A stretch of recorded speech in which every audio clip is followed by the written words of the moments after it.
I tell you what, I really like the idea of redoing, looking at some campaigns and redoing them. Have you ever watched or seen the Corridor Crew on YouTube? Yes, love them. Yes, My absolute favorite thing, because they're they'll brilliant. literally do things where they'll go and like redo the Rock in the Scorpion King 2, if you Scorpion King, remember that, that's their or big one. Scorpion Yeah, Kings yeah. 1, sorry, yeah, the good one. But yeah, if you know that movie, it was just terrible CGI, and I loved how they went back and being like, actually, Redid it. this is what we could do. Or they did the Star Wars trench run in a That's day. right. I saw that one. Yeah. And that was their task, to try and do that in a day. I love those bits and pieces. I love that way of doing things, because you can see that a lot of the time, like, everything is right there. It's just taking another sensibility at it. And I think with design, so often it tends to be like, yeah, look, it's designed, it's done. It's like got a color on it and there's text and it's done.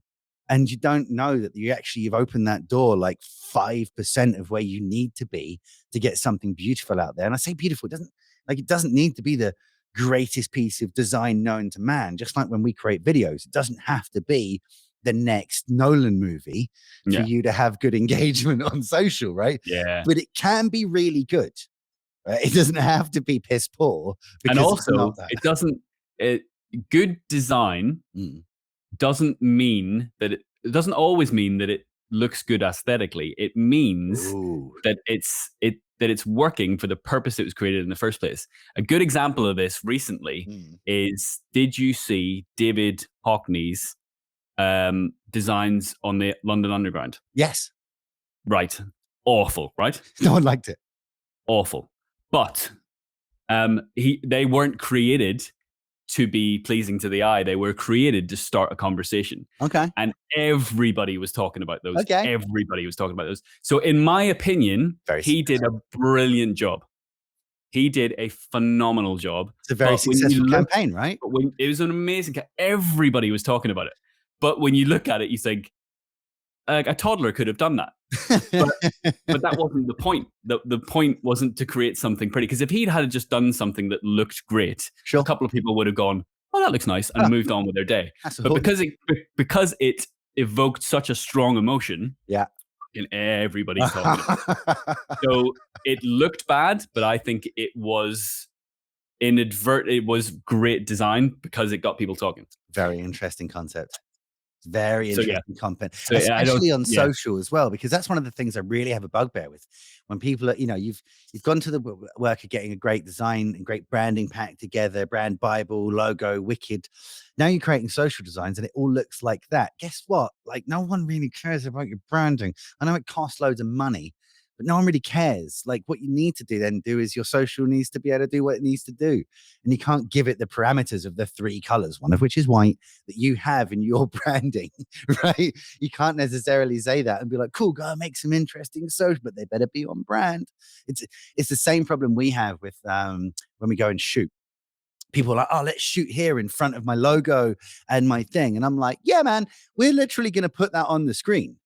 If everything behind you is blue and we try and put some blue on there, it's gonna look terrible. Like, it's not gonna come out. Actually, what about this room? And it's like, oh, but this room, that doesn't look anything like our colors. I know. It's just not. It doesn't matter. And that's good, right? Yeah. So how does that become a problem? Saying to people like, I want to go outside of your brand Bible. Like, here's where you're at, and that's lovely, and it looks great on the website, and it's great in your office, and that looks fantastic. But if we're creating something to try and get engagement, that may, how do you say people your colors are wrong? So it's one of those things, isn't it? I think that once it's explained to people, they kind of get it. But it's one of those things, like the sort of graphic designer standard content that you see online is the stuff that I desperately stay away from, which is the stuff that harps on about how important all that stuff is. And people know it's important. They don't need it rammed down their throats anymore. And they'll realize it when the time comes and blah, blah, blah. But if you do want to do something that's got some impact on it, then the brand guideline is there for a reason. It's important. Of course it is. I most of my time is spent creating them, so it's a thing.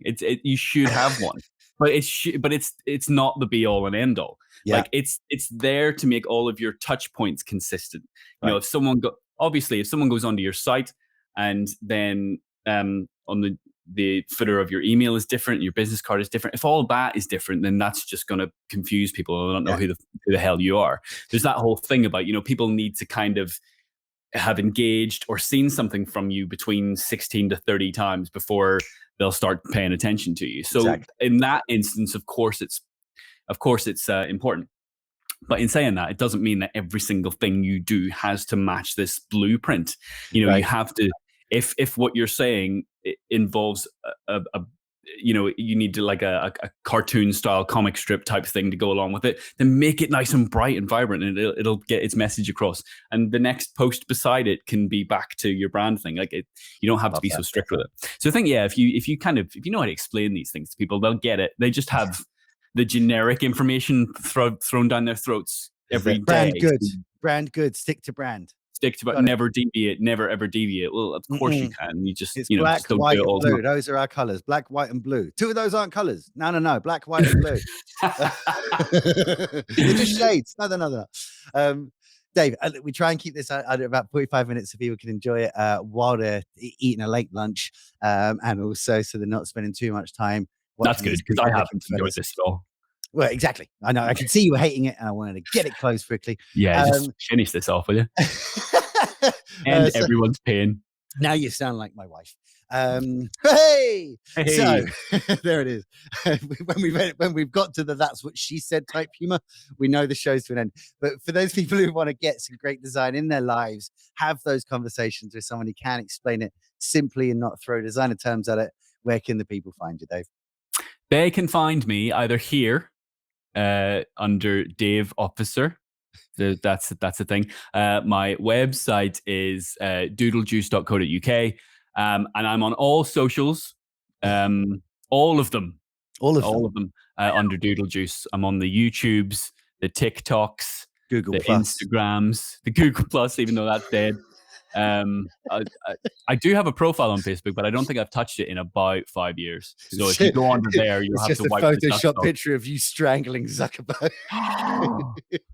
You're welcome. That's going on Trello, by the way. That's a little one from me to you, brother. I'm gonna write that down because I think that's a good idea. Well, Dave, thank you so much for joining us. It's been an absolute pleasure. You too, man. Thank you.